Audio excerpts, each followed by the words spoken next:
All right, our next speaker is Christoph Dietzel, DE Kicks, and a PhD candidate at TU Berlin.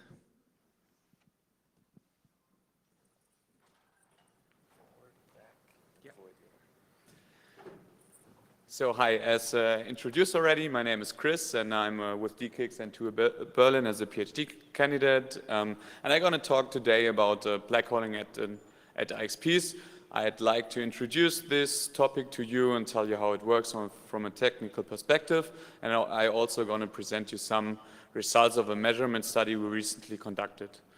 So this is a joint work with Anja and Thomas. And let's just start off.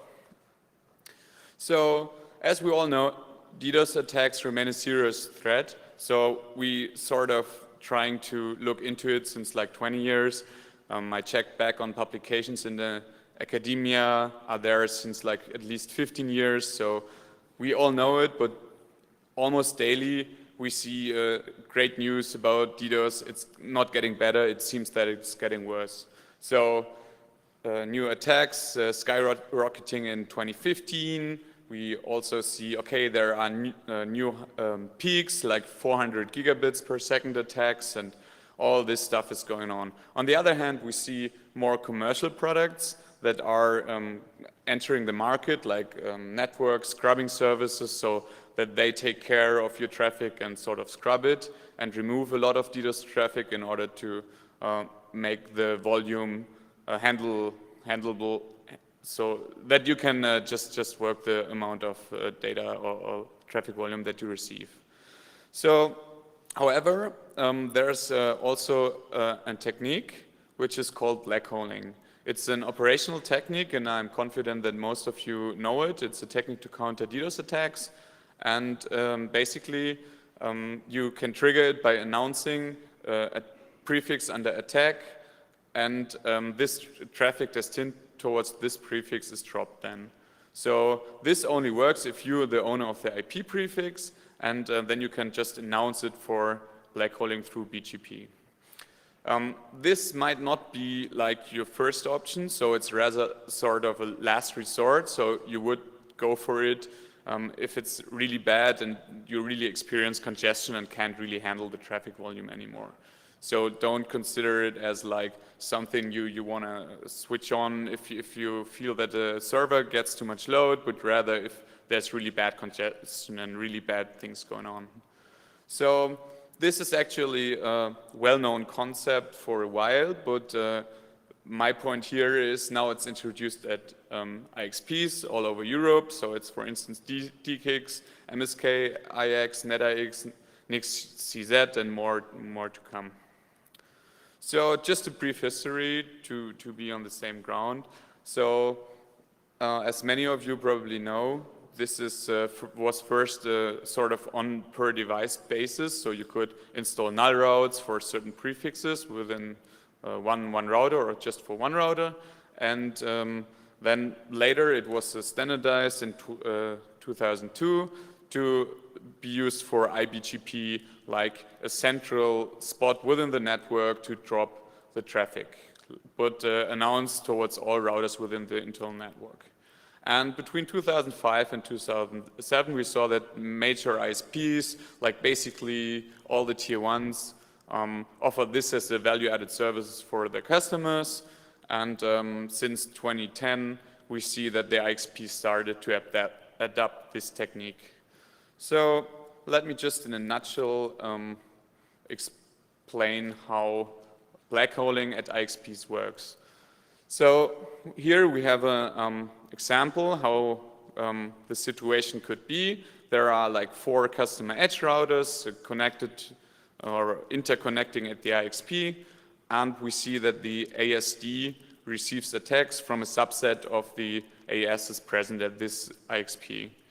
So, but not only that ASD experienced an attack and rising traffic volumes, consider also that even the peering link might be congested, or like the data center network or network toward the data center, or services, server clusters within the data center, or the network itself, the customer network itself. So a solution here is that the prefix that is under attack, either a /32 or a less specific prefix, can be announced for blackholing by ASD. So by this, actually, the ASD, which is under attack, sets a specific next hop IP address, which is well defined, and this IP address signals to all the other customers that the traffic should be dropped. By adding a community, you can also control which customers should receive this prefix and which not. So actually, for BGP, we have here the route server in between, which I just removed for simplicity reasons. So, and as soon as this is announced, we see that the two other ASs accept this prefix, and the traffic is dropped at the IXP on the behalf of ASD.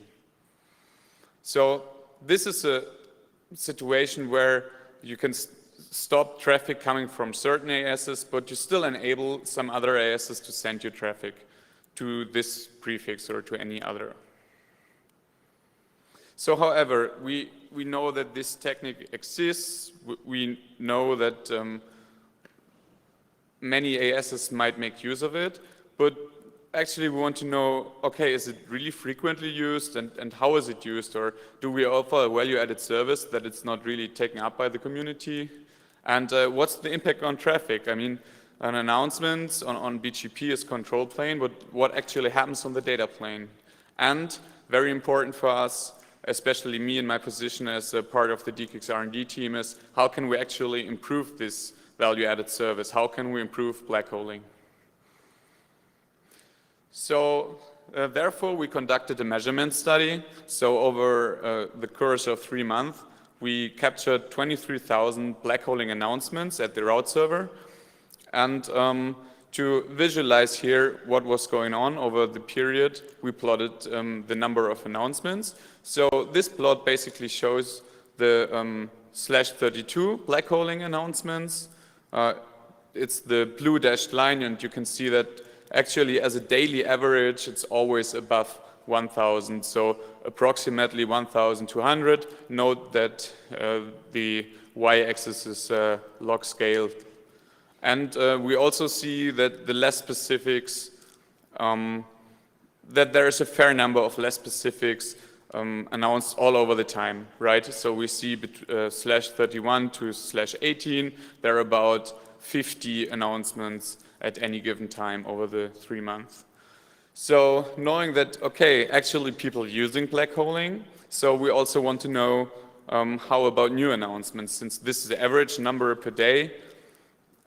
So we also add the new announcements at any given time.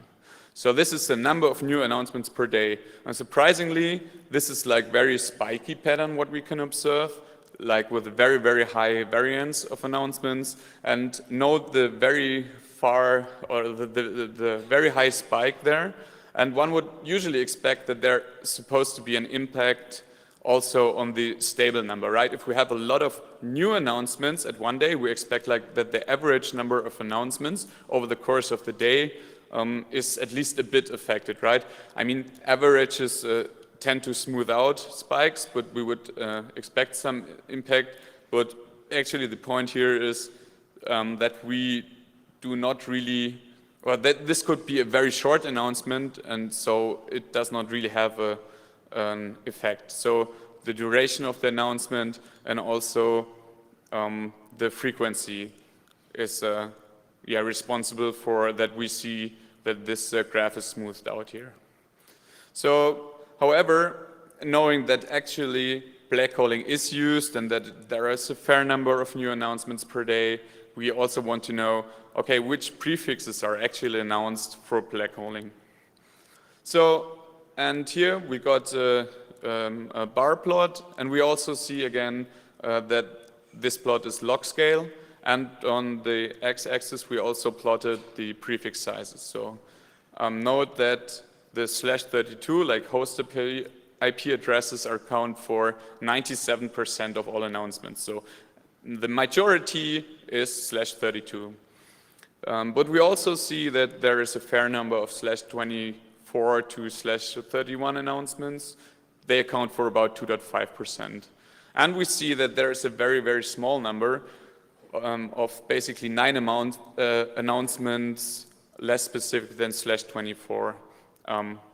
This is a very small number, but surprisingly, there was even 1 /18 announced for Blackholing, which is a huge address space, I would say. So this plot basically raises a concern, because usually IXPs tend to accept, or like operators, as many of you guys, tend to accept prefixes up to /24. However, in this case, we need an exception rule. Like if there's the Blackholing IP address as next hop, it is very important that you accept up to /32 announcements in order to really make this tool efficient. I'm going to comment later on it a bit. If we look into the traffic, we see that this indeed has some impact on the traffic patterns.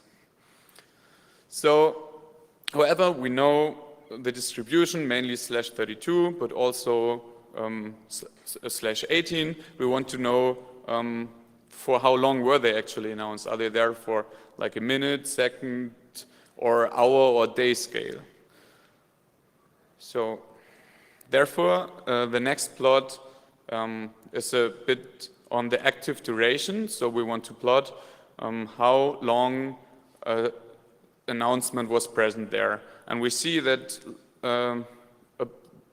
so therefore the blue dots are the /32 announcements, and we see that the active duration for those is rather short. So for instance, we see that the highest dot at 10 minutes, which accounts for about 10%, like a fraction of 0.1, of all the /32 announcements were present for just 10 minutes.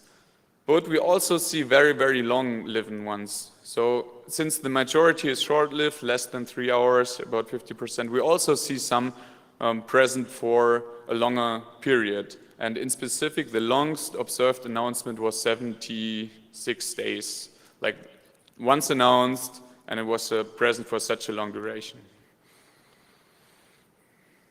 If we now add the less specifics, we see a very similar pattern, like the majority is short-lived, but we also see plenty of announcements that lasted longer. So also the /24 to /18 group, in this cluster we can also see that some were present for about 60 days, which is quite surprising because from my perspective I would expect that DDoS attacks are rather on the day scale, hour scale, let's say 3 hours, 5 hours, maybe 2 days, but not more than 5 or 7 days.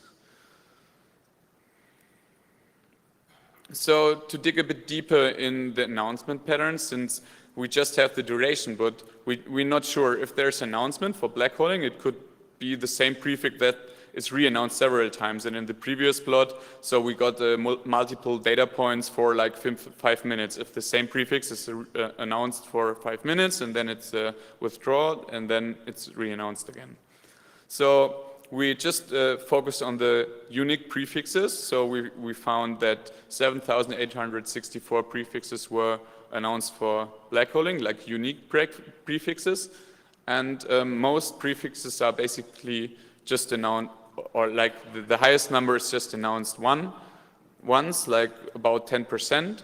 And this box plot basically presents the distribution. So we see on the x-axis the AS numbers. So this is anonymized, so you don't see the real AS numbers, but they represent all ASs at the IXP. And this is the 50 ASs that used Blackholing, or the most heavy users, the 50 most heavy users of Blackholing, basically. So, and we see that the majority of the median is below 10, so 10 announcements of the same prefix. But we also see, on the other hand, that there are very, very high outliers. So the highest outlier is 623 times announcing the same prefix in a row. And we also see that there are some outliers around 100, but on the other hand, there are ISs that tend to not often announce prefix. For instance, if you focus on Q on 1, then you see that just the median is like about 1, and there are just a few outliers. So now we know how the blackholing works, or how the usage patterns and how it is used on the control plane, but we actually don't have a clue what's happening on the data plane. I mean, it's nice to see the announcements on blackholing, but we don't really know what's happening. So therefore, we did case studies, and I just present one here. So it might look a bit messy for now, but just let me walk you through the plot. So this time it's not even log scaled, so linear. And what we see is basically all the traffic towards 1 AS. This is the green solid line. And we see that the total traffic to this AS really spikes high up. And we also see that the traffic that actually goes to a /32 accounts for most of this traffic, which is in this case the dashed red line. So this is one single one single IP address, a /32, and that it accounts for majority of the traffic, and this traffic towards this prefix spikes up to 17 gigabits per second. This customer has a capacity of 20 gigabits per second, and we see like right after the spike that operators announced the /32 for blackholing, and we see that the traffic rapidly decreases again. But we note some more things. Like one thing we see is that not all the traffic that before was sent towards the /32, which is now announced for blackholing, it's not removed to 0. First observation, and we also see second observation that the amount that is removed or that does not reach the customer anymore does not equal the amount, the blue line, that goes into blackholing. So like my intuitive expectation would have been that I see all the traffic that does not go towards the /32 should be in the blackholing. But indeed, if you think a bit about it, there are two reasons why that is not the case. First of all, the traffic is basically, or a huge part of the traffic is TCP. So if sessions break, we see that the total traffic amount is reduced. And on the other hand, we know that not all /32 prefixes are accepted, not by all customers. And so in this case, they continue to send traffic towards the, for blackholing announced /32. So to really look a bit deeper in what was basically going on, and to really assure that in what we're looking is not a spike, a regular spike, we just plotted the effectiveness indicator and used the port mix. So we see like the ports that received most of the traffic, and we see that basically a normal distribution before, it's like the major part is other random ports. I just grouped it by others, and the majority of the traffic is going to to port 80. And then after, when the event starts, we immediately see a very huge amount, about 50% of the traffic going to port 1194, which is actually OpenVPN. Of course, I mean, it's a DDoS attack, so we don't know which service was running on this port. It's not necessarily has to do something with OpenVPN, but this port is assigned to it at least. And we see that this amount is there, and then we see that it is indeed reduced over time, and it's converging towards 0 again. And we see also the coming daily patterns again. But this is something we observed, that this is something that might be useful for operators, that indeed there are significant changes in port mixes, and that this can be leveraged in the future to make DDoS protection even more effective. So let me quickly summarize. We found that 23,000 announcements of blackholing over our 3-month period could be observed. So in fact, blackholing at IXPs, or at least at our vantage point, was heavily used by about 64 different ASs, which is about 10% of the customers. And we see that there's a stable number of announcements, about 1,200 at any given time. And we observed the least specific was a /18, which is quite huge.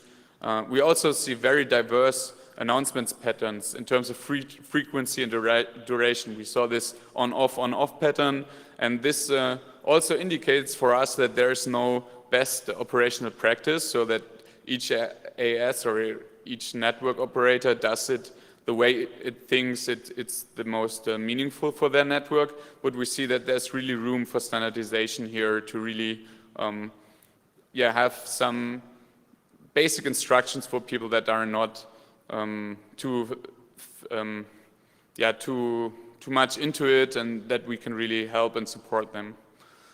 And we see in the case study that, in fact, blackholing can be a tool which is, as a last resort, effective to succeed in mitigating large DDoS attacks.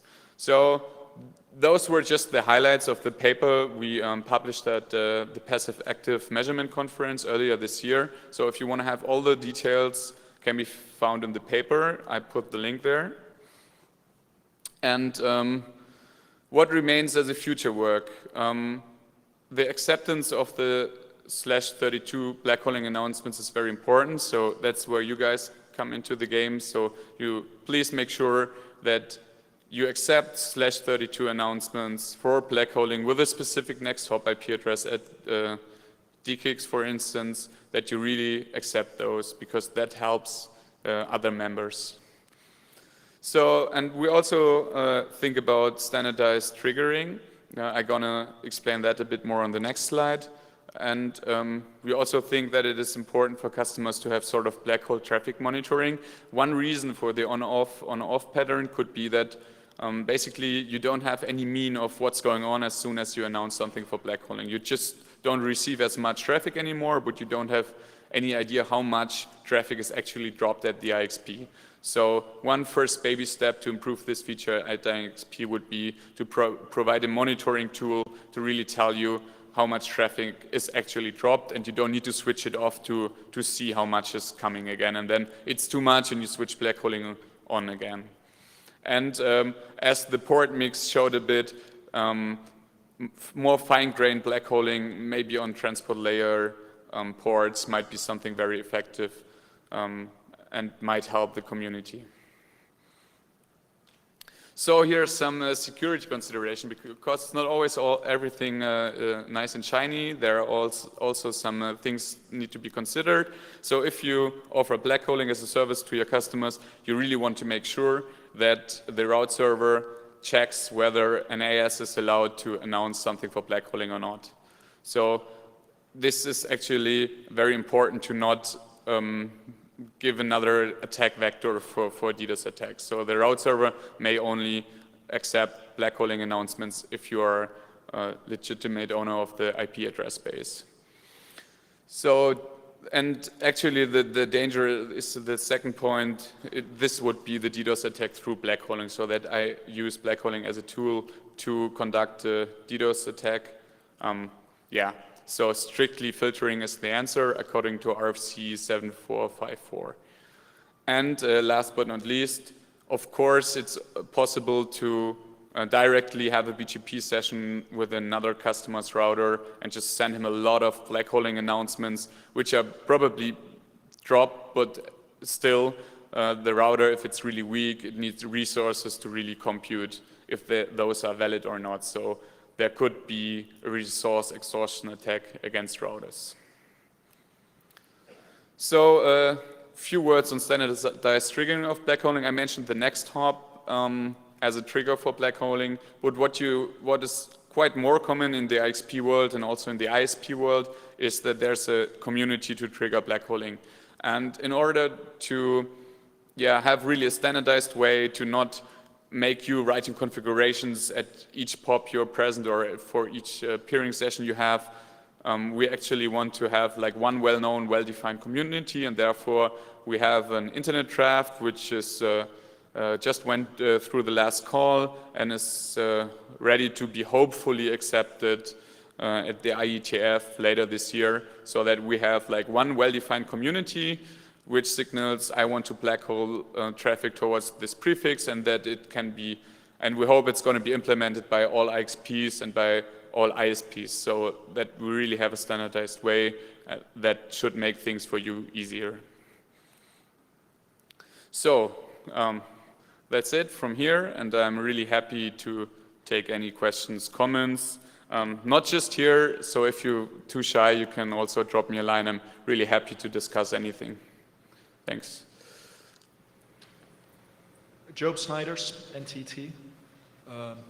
The standardized black hole community is something that we will support as well, and I would encourage my fellow operators to take a look at the draft and prepare themselves to support that community going forward later this year. We're waiting until the community is actually ratified as an RFC, because then it's like hyper official, but it's coming. Yeah, thanks for the comment. I didn't see who made it up first, so we'll go to the left microphone. Ryan Rodden, Conversant. I was wondering if you've seen any traffic patterns wherein a customer announcing the /32 black hole route actually attracts more traffic from other customers, since that more specific route could override policies that would take that traffic elsewhere on a different path to that network. Yeah, that's right. So no, we didn't see that, but in most cases, at least in the cases I've looked into, it's the case that they really split the prefixes and have like different announcements, but for sure for /32 that's not possible, since for regular announcements it's just down to /24. So yeah, that could be the case, but in practice I haven't observed that. Nico Smoet, TierPoint, but also Seattle Internet Exchange. We're looking at doing something similar at the 6, but first, instead of having traffic drop at the 6, I think our preference is to facilitate members accepting black hole routes and just passing those through. If you have to go to all your members and say, hey, accept your /32s, why not use the route server to translate to the individual peers' black hole communities internally, rather than drop it at the exchange? So it can be dropped further upstream at those providers. Yeah, but like, I mean, the issue here is like, we as a IXP operator don't feel like really touching any traffic.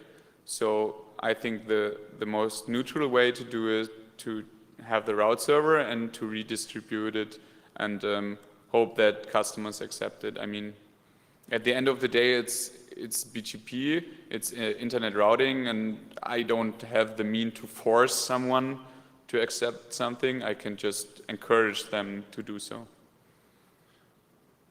Okay.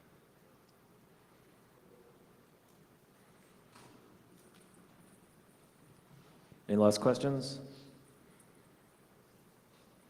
All right, Okay, thank you very much, so- Christoph. Yeah, thank you.